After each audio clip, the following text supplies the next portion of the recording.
Peoples party नून league वालों को चोर कह के वोट लेती थी, नून लीग वाले पीपल्स पार्टी को चोर कह के वोट लेते थे, फिर अचानक ये हुआ कि इमरान खान आ गया। जो इसकी पार्टी ने इसके साथ किया है उसके बाद मुझे हमें करने की कुछ रोलते गए हैं पर चस भी नहीं आई, या चस भी नहीं आई। या तो सिलेक्टेड मान लें तो फिर हम मानते हैं आप एनआरओ दे सकते हैं। मुंतखब वजीर आजम भाईजान यहाँ एनआरओ देने की पोजीशन नहीं रखते। मनी लॉन्ड्रिंग और करप्शन जब आपके लीडर्स करते हैं तो वो मुल्क को नुकसान बहुत लेवल्स पे पहुंचाते हैं। मिसाके मईशत जो है वो मजाके मईशत है मेरा ख्याल। नून लीग जो है उसको तो खैर हाउस में होती है तो शीन होती है, लाहौर पहुंचती है तो मीम हो जाती है, कराची जाती है तो भी हो जाती है। अस्सलाम वालेकुम। बजट के ऊपर गर्मा गर्म बहस जारी है और पाकिस्तान के इक़्तिसादी मसाइल जो हैं वो भी मुंह खोले खड़े हैं। दोनों सूरतें जो आज के प्रोग्राम में हमने उनको डिस्कस करना है और सूरत हाल बहुत मुश्किल है। मुश्किल इसलिए है कि हुकूमत ने बजट का स्केल इस दफ़ा बहुत ज़्यादा बढ़ा दिया है, क्योंकि हमारे पास जो कर्ज़ों पर सूद की अदायगी है वो इस कदर तेज़ रफ्तारी से बढ़ी है डीवैल्यूएशन के बाद और इंटरेस्ट रेट में इजाफे के बाद कि इसके अलावा और कोई चारा कार नहीं। हुकूमत को कोशिश करनी पड़ रही है कि बार बार प्राइम मिनिस्टर को लोगों से अपील करनी पड़ रही है कि उनकी जो स्कीम है एमनेस्टी की उसको अवेल किया जाए ताकि इस साल का भी जो अख्ताम है किसी रीज़नेबल टैक्स नंबर के ऊपर हो जाए।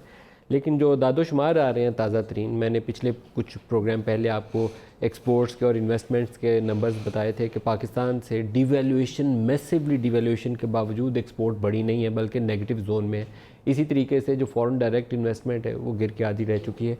आज जो नए दादोशुमार हमारे सामने आए हैं वो और भी वरीसम है। ये शो करते हैं कि हमारा जो फ्यूचर ग्रोथ पोटेंशियल है फॉर द टाइम बिंग उसमें कोई अप टर्न नहीं है, कोई ऐसे पॉजिटिव मुस्बत इशारे नहीं नज़र आ रहे जिसकी बुनियाद के ऊपर ये तसव्वुर किया जाए कि आज से 6 माह के बाद हम तरक्की करना या कोई बेहतर ग्रोथ रेट में आना शुरू हो जाएंगे।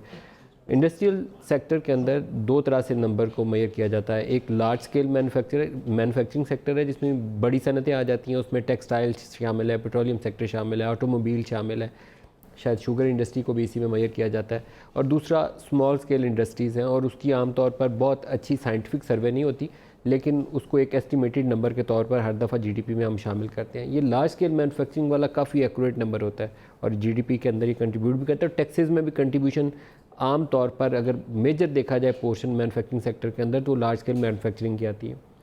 अब लार्ज स्केल मैन्युफैक्चरिंग की पोजीशन ये है कि जो 10 माह के दादोशुमार जारी हुए हैं जुलाई से लेकर अप्रैल के आखिर तक रवा माली साल के, उसमें नेगेटिव मनफी 3.5% है और इसमें हर गुज़रते महीने के साथ सुस्त रवि में उसकी मंदी में इजाफा हो रहा है, वो जमूद आ रहा है उस सेक्टर के अंदर। मैं आपको अगर अप्रैल के महीने का बताऊं, मंथ ओवर मंथ अप्रैल 2019 अप्रैल 2018 से अगर मुवाजना करूं तो ये -9.4% है, -9.4%। अप्रैल 2018 में हम जो ग्रोथ दिखा रहे थे अप्रैल 2019 में उसमें तकरीबन 9.5% मनफी नीचे जा चुकी है उससे बजाय ऊपर जाने के।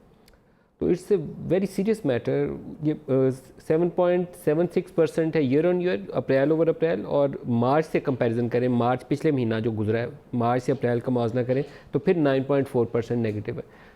अब ये इतने दोनों नंबर जो हैं पाकिस्तान को बुरे तरीके से मुतासर करेंगे, पाकिस्तान की ग्रोथ पोटेंशियल को और जॉब अपॉर्चुनिटीज़ को, पाकिस्तान से बरामदात को, कि हर चीज़ के ऊपर उसके असरात मरतब होंगे। प्रोग्राम में हम दोनों इश्यूज़ को लेकर चलेंगे, जो कौमी असम्बली के अंदर बहस जारी है उसको भी और ये जो नंबर्स आ रहे हैं इसको भी, और इसके साथ सियासी मैदान के अंदर कहना चाहिए उसको, क्योंकि हैं तो केसेस थे अदालत के अंदर लेकिन ये केसेस जो है सियासत के साथ जुड़े हुए हैं, उसके साथ अलहदा करके हम उसको देख नहीं सकते। एक केस था बाबर अवान साहब का और ये केस चल रहा था नंदीपुर के ऊपर से, और नंदीपुर के ऊपर एलिगेशन ये था, ख्वाजा आसिफ साहब गए थे सुप्रीम कोर्ट ऑफ पाकिस्तान में और इन्होंने इस्तदा की थी कि कोई 117 अरब का पोटेंशली लॉस हुआ है नंदीपुर की ताख़ीर से शुरू होने से। बाबर अवान साहब के ऊपर केस था और उसमें राजा परवेज़ अशरफ भी थे, कई और गवर्नमेंट ऑफिसर्स भी थे। आज बाबर अवान साहब को बाइज़्ज़त बरी कर दिया गया, बाकी लोगों की बरीयत नहीं हुई है जिसमें राजा परवेज़ अशरफ भी शामिल है। इसी तरीके से शर्जील इनाम मेमन साहब, वो काफ़ी देर से नैब के केसेस भुगत रहे थे और उनके ऊपर इल्ज़ाम ये था कि उन्होंने कुछ ऐसी एडवर्टाइजिंग दी है जिसमें उन्होंने इख्तियारात का नाजायज़ इस्तेमाल किया। एसेट बियॉन्ड मीन का केस भी था, उनकी भी आज ज़मानत हो गया। तो दो बड़ी पेश रफ्त आज ही के दिन की हैं।